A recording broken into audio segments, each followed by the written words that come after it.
एक ठंडी अमावस्या की रात थी जब मैंने पहली बार अपने पापा से ये कहानी सुनी। मैं 12 साल की थी। उनकी आवाज में डर था। इसने साफ कर दिया कि हमारे रहने के स्थान में कुछ गलत था।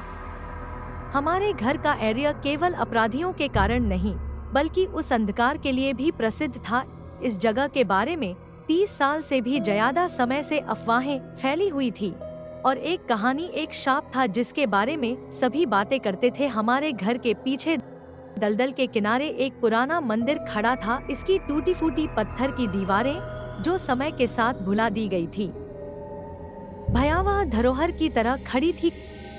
कहा जाता था कि हर साल भूत चतुर्दशी पर मंदिर एक और आत्मा को अपने आगोश में ले लेता था। जो कोई भी उसमें प्रवेश करता वह कभी भी सही सलामत बाहर नहीं आता या फिर कभी बाहर ही नहीं आता। सबसे भयानक कहानी एक छोटी लड़की प्रीति की थी, जो उसी मोहल्ले की थी जिसने अनजाने में मंदिर की दहलीज पार कर ली थी। उसने पूजा पंडाल में पूजा अर्चना पूरी की थी। उसका दिल त्योहारी उल्लास से भरा था।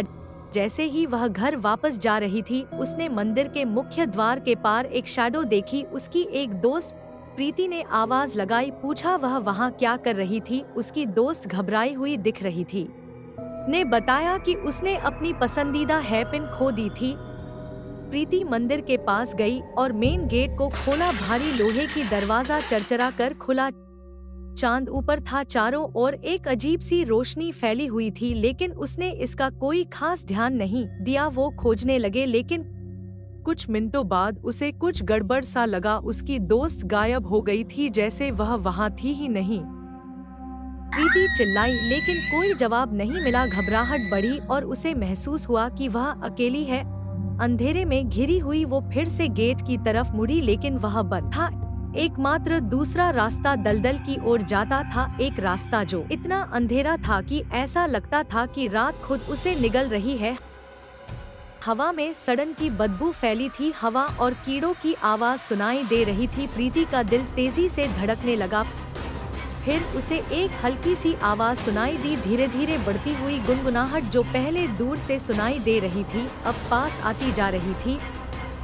और फिर एक साया अंधेरे में हिलता हुआ दिखाई दिया। डर से प्रीति का शरीर कड़क हो गया और उसकी आंखें पास के पेड़ की टेढ़ी मेढ़ी ब्रांचेस में घिरी आकृति पर चिपक गईं। वहाँ उल्टा लटका हुआ एक रूप था, एक ऐसा प्राणी जिसका वर्णन शब्दों से नहीं किया जा सकता था। इसके अंग अजीब तरीके से मुड़े हुए थे। उसकी आंखें अंधेरे में जलते हुई कोयले जैसी थी और उसके मुंह पे मुस्कान फैली थी जो इंसान की नहीं थी। यह नाइटमेयर जैसा था जो दुनिया में नहीं होना चाहिए। प्रीति का शरीर ठंडा हो गया, दिल तेजी से धड़कने लगा। वह दौड़ने की कोशिश करने लगी, लेकिन उसके पैर जैसे जमीन में धंसे हुए थे, जैसे खुद हवा उसे रोक रही थी। उसकी सांसें छोटी छोटी और डर के साथ आ रही थी। जैसे ही वह बाहर निकलने वाली थी, उसने फिर वही आकृति देखी। इस बार वह आकृति सामने खड़ी थी और बोली, क्या तुम डरी हुई हो? और फिर जोर जोर से हंसने लगी। प्रीति फिर से दौड़ने की कोशिश करती है, लेकिन सब कुछ धुंधला हो जाता है। वह देख सकती थी कि वह आकृति उसके चेहरे के पास आ रही है। उसके मुंह पे वही मुस्कान फैली थी और फिर सब कुछ अंधेरे में समा गया।